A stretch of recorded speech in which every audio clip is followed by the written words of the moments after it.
உடம்பில் உயிரிருந்த போது திறந்தே கிடந்த இந்த 9 வாசல்களும் உடம்பை விட்டு உயிர் நீங்கிய பின்னே எல்லாம் ஒன்றாக சேர்ந்து அடைத்துக் கொள்ளுகின்றன. உயிர் மீண்டும் இங்கே மீள முடியாது என்கிறார். 9 வாசலும் ஒக்க அடைத்தன. துன்புறும் காலம் துரிசு வர, துன்பப்படக்கூடிய துரிசுனா துரிதமாக விரைந்து வருகிறது.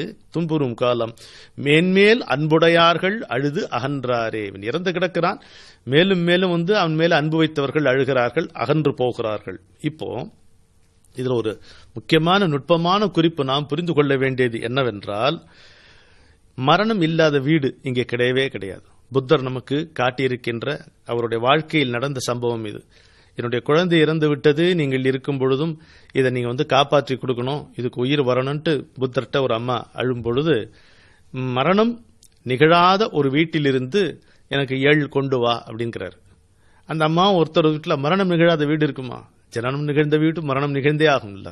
ஒரு வீட்லையும் பார்த்தா அப்படி ஒரு நிலைமை இல்லை. எந்த வீட்லையும் யாரோ ஒருத்தர் இறந்துதான் போயிருக்கிறார்கள். அது முடிந்து வந்த பிறகு புத்தரிடம் ஐயா நீங்க எதுக்காக என்ன அமிச்சிங்கன்ற தெளிவு எனக்கு புரியுது. ஆமாம்மா, மரணம் என்பது தவிர்க்க முடியாதது, எங்கும் நிகழ்வது, எப்போதும் எவருக்கும் நிகழக்கூடியது. எனவே நீ அதை குறித்து ஆற்றாமை கொள்ளக்கூடாது. அது ஏதோ நடக்காதது நடந்து விட்டதாக நீ நினைத்து உன்னுடைய வாழ்க்கையை நேரத்தை வீணடித்துக் கொள்ளக்கூடாது. நடந்ததை ஏற்கக்கூடிய பக்குவத்தை நீ வளர்த்துக் கொள்ள வேண்டும் என்று புத்தர் அந்த பெண்மணிக்கு அறிவுரை கூறுகிறார். 9 வாசலும் ஒக்க அடைத்தன என்னும் பொழுது, உடம்பை விட்டு நீங்கிய உயிர் மீண்டும் அந்த உடம்புக்குள் மீளாமல் கதவுகள் அடைக்கப்படுகின்றன. ஆனால் இன்னொரு இது உள்ள திரும்ப போக முடியாது. இது துன்பமான ஒரு கதவடைப்பு. ஆனால் இன்பகரமான ஒரு கதவடைப்பு இருக்கிறது. ஒருவன் எப்பொழுது இந்த நிலையாமையை நன்கு உணர்ந்து ஆன்மீக பாதையில் கால் எடுத்து வைக்கிறானோ, அவனுக்கு பின்னே இருக்கக்கூடிய கதவு அடைந்து போய்விடுகிறது என்று உற்சாகப்படுத்துவார்கள் பெரியோர்கள். கால் வைக்க பின்னே கதவு அடைக்கும். கால் வைக்க பின்னே கதவு அடைக்கும். மெய்வழியின் பால் வைத்த பற்றே நற்பற்று. எது நல்ல பற்று?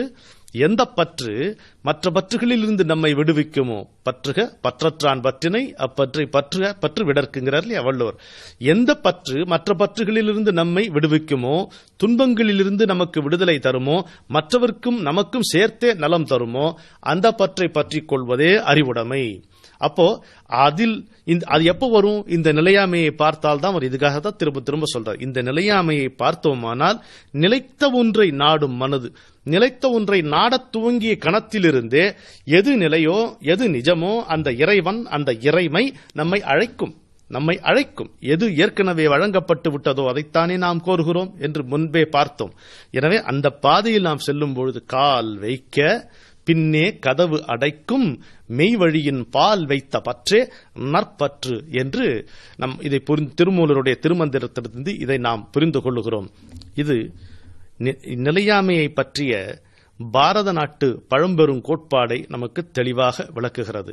நிலையாமையை புரிந்து கொள்ளாமல் நிஜத்தை புரிந்து கொள்வது வழியே இல்லை. எது நிலை அற்றது என்று தெரிந்து கொள்ளுகிறோமோ அந்த அறிவின் வழியாகத்தான் நிறைவு என்ற ஒன்று வருகிறது. அந்த நிறைவின் மூலம்தான் அமைதி, தொடர்ந்த சாந்தி என்பது நமக்கு நீடித்து வாய்க்கிறது. எனவே ஒரு மனிதன் கற்க வேண்டிய கல்வியின் அரிச்சுவடி என்னவென்றால், இந்த உலகத்தில் எதுவுமே நிலையானது அல்ல. Everything shall pass, nothing stays, nothing is permanent என்று மீண்டும் மீண்டும் ஆசிரியர்கள் நமக்கு புகட்டுவார்களே, அந்த நிலையாமையைத்தான் மிக இனிமையாகவும் கவித்துவமாகவும் அறிவியற் பார்வையோடும் அன்றாட வாழ்க்கைக்கு பொருந்தும்படியாகவும் சராசரி மனிதர்களுக்கும் தெளிவாக விளங்கும்படியாகவும் திருமூலர் திருமந்திரத்திலே அருளிச் செய்திருக்கிறார். மீண்டும் சந்திப்போம். நிலையாமையை பற்றி மட்டுமா சொல்லிக் கொண்டு வருகிறார் திருமூலர்? நெடுக கூடவே நிலைத்த ஒன்றை பற்றி சொல்லிக்கொண்டே போகிறார். நிலைத்த ஒன்று சிவம், நிலையானது ஒன்று சிவம், இறைவன். நிலையற்றது உடம்பு, நிலையற்றது உயிர், நிலையற்றது மனம், நிலையற்றது புத்தி, நிலையற்றது உலகம், நிலையற்றது வாழ்க்கை, நிலையற்றது அண்டம்.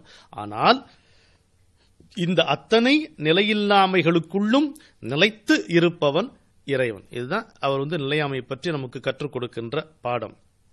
அதை நம்ம பிடிச்சு கொண்டோம்னால் மறைகளெல்லாம் வெறும் மழலை மொழிகள், மாதவங்கள் வெறும் மணலில் வீடுகள். அவனுக்கு முன்னால என்ன ஸ்டேட்டஸ் இருக்கு? ஒண்ணு கிடையாது. யாருக்கு எந்த விதமான பதவியும் கிடையாது. மறைகளெல்லாம் வெறும் மடலை மொழிகள், மாதவங்கள் வெறும் மணலில் வீடுகள், நிறைகள் குறைகள் நீரில் குமிழ்கள், நிலைகளெல்லாம் வெறும் நிழலின் கனவுகள், உறவுகள் பிரிவுகள் உதிரும் சருகுகள், உள்ளதும் இல்லதும் காணல் கவிதைகள், கரைந்திடும் யாவிலும் கரையாததொன்றே உறவொன்றே அது உறைந்தது நின்றே என்று சிவனை நாம் வணங்கினோமானால் இந்த சிறையிலிருந்து விடுபடலாம். நிலையாமை என்கின்ற இந்த காட்டிலிருந்து நமக்கு நிலையான ஒரு பேரு வழி கிடைக்கும் என்கிறார் அவர். இப்போ ப்ராசஸ் ஆஃப் டெத் என்னங்கிறத சென்ற முறை சந்திக்கும் பொழுது பார்த்தோம். வேருடன் ஒரு செடியை பிடுங்கும் பொழுது என்ன துன்பம் நேருமோ அந்த துன்பம் உடலை விட்டு உயிர் பிரிந்து பறக்குதம்மா வெளியிலேன்னு வரலையா, அது மாதிரி இருக்கு. அதுக்கு பிறகு என்ன ஆகிறதுன்னு சொல்றார். அதாவது அடுத்த காட்சியா வச்சுக்கலாம் இந்த பாட்டை. நாட்டுக்கு நாயகன் நம்மூர் தலைமகன், எப்படி சொல்றாரு பாருங்க. நாட்டுக்கு நாயகன் நம்மூர் தலைமகன் காட்டுச் சிவிகை ஒன்று ஏறி கடைமுறை நாட்டார்கள் பின் செல்ல முன்னே பறைகொட்ட நாட்டுக்கு நம்பி நடக்கின்றவாறு. எல்லாமே இவருடைய ஒவ்வொரு பாட்டும் ஒரு வீடியோ காட்சி மாதிரியே இருக்கு பாருங்க. யாரு போறாங்க ஊர்வலத்துல? நாட்டுக்கு நாயகன் பெரியாளவன், நம்மூர் தலைமகன், நாம் பார்த்தவன், நம்மோடு வளர்ந்தவன், நம்மூர் தலைமகன். எதுல போறான்? காட்டு சிவிகையில போறான். சுடுகாட்டு சிவிகை. சிவிகைன்னா பல்லக்கு. இதுவரைக்கும் அவன் போன பல்லக்கு வேற. அது பூ பல்லக்கு, முத்து பல்லக்கு, அப்படி போனான் இல்லையா? ஜோடனை பொருந்திய பல்லக்கு. இந்த பல்லக்கிலையும் ஜோடனை உண்டு. ஆனா அது என்னன்றது பார்த்த உடனே தெரியும். அது நாட்டு சிவிகை. இப்போ அவன் செல்கிறது காட்டு சிவிகை. அதுல பாருங்க, காட்டு சிவிகை ஒன்று ஏறிங்கிறார். இவன் எப்படி ஏறுவான்? இவன் தான் இறந்து போயிட்டானே. அதுதான் கவித்துவம்ங்கிறது. ஏற்றி தானே இருக்கணும். போன முறை நாட்டு சிவிகை உயிரோடு இருக்கும் பொழுது நாட்டு சிவிகை ஆகிய அவனுடைய பதவிக்கு ஏற்ப இருக்கக்கூடிய பல்லக்கில் அவன் பவனி வரும் பொழுது அவன் அதுல ஏறி சென்றான் சொன்னா சரியா இருக்கும். இப்ப இறந்து போயிட்டான், சுடுகாட்டுக்கு போகிறான். அந்த சிவிகை காட்டு சிவிகை. அதுல சொல்லும்போது ஏற்றி, யாராவது ஏற்றி வச்சுதானே போனோம். ஆனா அது கவித்துவம். அதுதான் பார்க்கும்போது அவன் இது அன்னைக்கு அதுல ஏறி போனா, இன்னைக்கு இதுல ஏறி போறான் பாரு அப்படின்னு சொன்னாலே போதும். ஏற்றிங்கிற சொல் அதிலே நமக்கு பொருள் வந்துருன்றதுக்காக நயமாக சொல்கிறார். காட்டு சிவிகை ஒன்று ஏறி கடைசி முறையாக நாட்டார்கள் பின் செல்ல. இனிமே அவனுக்கு ஃபாலோயிங் கிடையாது. இனிமே அவனை தொடர்ந்து வரக்கூடியவர்கள் யாரும் இல்லை. எவ்வளவு கவிதையா விரிக்கிறார் பாருங்க. கடைமுறை நாட்டார்கள் பின் செல்ல. கடைசி முறையாக அவனுடைய நாட்டுக்காரர்கள், அவனுடைய உற்றார்கள் பின் செல்ல முன்னே பறை கொட்டங்கிற காட்சியை பாருங்க. காட்டு சிவிகை ஒன்று ஏறி கடைமுறை நாட்டார்கள் பின் செல்ல முன்னே பறை கொட்ட நாட்டுக்கு நம்பி நடக்கின்றவாறேங்கிறார். சுடு காட்டை இங்க நாடுங்கிறார். நாட்டுக்கு நம்பி நடக்கின்றவாறு. சரி, நல்ல பேரு கிடைக்கும் நம்பி போயிட்டு இருக்கான் அப்படிங்கிறார். இவ்வளவு அருமையான காட்டுக்கு போகிறவனை நாட்டுக்கு போகிறவனாக சொல்லுகிறார் இல்லையா? ஏற்றப்பட்டவனை ஏறி செல்பவனாக சொல்லுகிறார் இல்லையா? காட்டு சிவிகை ஒன்று ஏறி என்னும் போது ஏற்றப்பட்டவனை ஏறி செல்பவனாக சொல்லுகிறார். காட்டுக்கு செல்பவனை நாட்டுக்கு நம்பி நடக்கின்றவாறு. எவ்வளவு அழகாக ஒரு கவித்துவத்தோடு இந்த காட்சியை அவர் அமைத்திருக்கிறார். மதுவூர் குழலியும் மாடும் மனையும் மதுவூர வாங்கியே வைத்து அகன்றார்களே. மதுவூர் குழலினா பூவோடும் பொட்டோடும் இருக்கக்கூடிய மனைவி, அவங்களுடைய செல்வம், அவங்களுடைய வீடு எல்லாம் அப்படியே அதை விட்டுத்தானே இவன் வர வேண்டியதா இருக்கு. மதுவூர வாங்கி அப்ப பக்கத்தில் இருக்கிறவங்க இறந்து போன அந்த சடலத்தை எப்படி வைக்கிறாங்கன்னா, மதுவூர அன்போடு தான் வைக்கிறாங்களாம். அன்போடு எடுத்துதான் வைக்கிறாங்களா. பாத்துரா டே பாத்துரா அப்படின்னு பாத்துருக்கீங்களா? பாத்துரும். ஒரு முறை அப்படி கீழே விழுந்துச்சு, ஐயோ பாத்துரா அப்படி. அப்புறம் யாரோ ஒருத்தர் சொல்லுவாங்க, இல்ல கவலைப்படாத வலிக்காதும்பாங்க.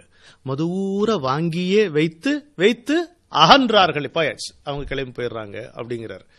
ஒரு 4 சொல்லுல எவ்வளவு அந்த காட்சியை சித்தரிக்கிறார் பாருங்க. மதுவூர வாங்கிய அந்த உடம்பு அப்படியே அன்போடு அப்படி எடுத்து அப்படி வைத்து ஜாகிரதையாக வைத்து அகன்றார்கள். அதோடு பிரிஞ்சு போகிறாங்க. அவ்வளவுதான் இந்த உடம்புக்கு கிடைக்கக்கூடிய தகுதி.